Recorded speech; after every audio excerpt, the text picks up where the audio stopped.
বাংলাভাষীদের ওপর সারা বিজেপি শাসিত রাজ্যগুলিতে যে নির্মম অত্যাচার হচ্ছে তার বিরুদ্ধে মাননীয় মুখ্যমন্ত্রী মমতা বন্দ্যোপাধ্যায়ের নির্দেশে বনগাঁ সাংগঠনিক জেলা আইএনটিটিইউসি সভাপতি নারায়ণ ঘোষের উদ্যোগে রবিবার গাইঘাটা ব্লক 2 নম্বর আইএনটিটিইউসি সভাপতি সমীর হাজরার ব্যবস্থাপনায় প্রতিবাদ মিছিল হয়।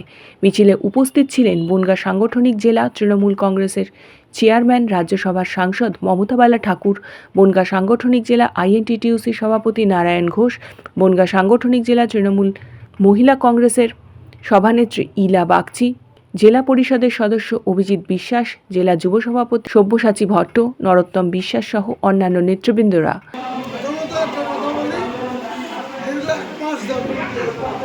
আমাদের নেত্রী মমতা বন্দ্যোপাধ্যায়ের নির্দেশ আমরা ব্লকে টাউনে আমরা প্রত্যেক জায়গায় আমরা গর্বিত।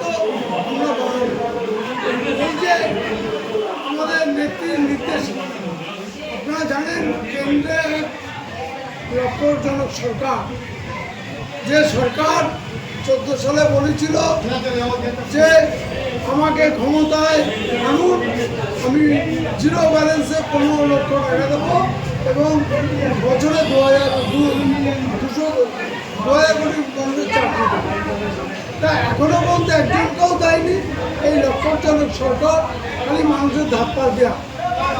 তারপরে ভাববেন মহারাষ্ট্র ভোট হয়েছে, দিল্লিতেও ভোট হয়েছে, সেখানে কি হয়েছে? বিধানসভা করে মহারাষ্ট্রের 70 লক্ষ ভোট এবং দিল্লিতে 10 লক্ষ ভোট চুরি করেছে। তাই এটা আমাদের নেত্রী মমতা বন্দ্যোপাধ্যায় সেটা ধরে ফেলেছে। ধরে ফেলাতে তাদের এখন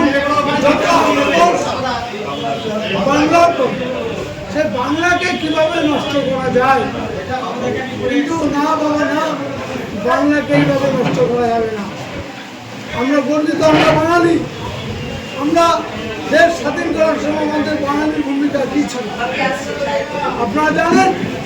প্রায় 8 থেকে 10 লোক সেলুলার জেলে ছিল, তার মধ্যে 500 লোক বাঙালি ছিল। অথচ এখন কোনো বাঙালির নাম বলতে কিছু নেই। উত্তরপ্রদেশে রবীন্দ্রনাথের 12 দিনের বই মন্ত্র তুলে দিচ্ছে। এ হলো বিজেপি। শ্যামাপ্রসাদ মুখোপাধ্যায় কি বলেছিলেন?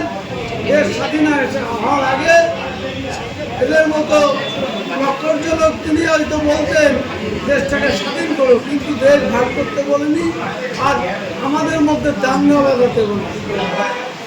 আমাদের জায়গাটা পূর্বগুলাকে আজকে বাপির নেতৃত্বে আজকে আমাদের এখানে নীলা বাগচি থেকে শুরু করে আমাদের যুব সভাপতি এবং বিভিন্ন নেতৃত্ব আজকে দেখেছেন চাঁদপাড়া বাজার স্তব্ধ হয়ে গেছে, মানুষ গর্জে উঠেছে। বাঙালি খেজা, আরে বাবা, এই বাঙালি তো ক্ষমতায় নিয়ে এসছে, এই বাঙালি এখন খেদা, স্বার্থ মিটে গেছে। ইন্ডিয়ান ওয়েস্ট বেঙ্গল এবার বিরোধী আসনেও বসতে পারবে না। মানুষের জবাব 26 সালে দিয়ে দেবে। আমাদের তৃণমূল কংগ্রেস 250-এর উপরে সিট নিয়ে ক্ষমতায় আসবে, এটা দেখে রাখবেন। আর বিজেপি যাবে।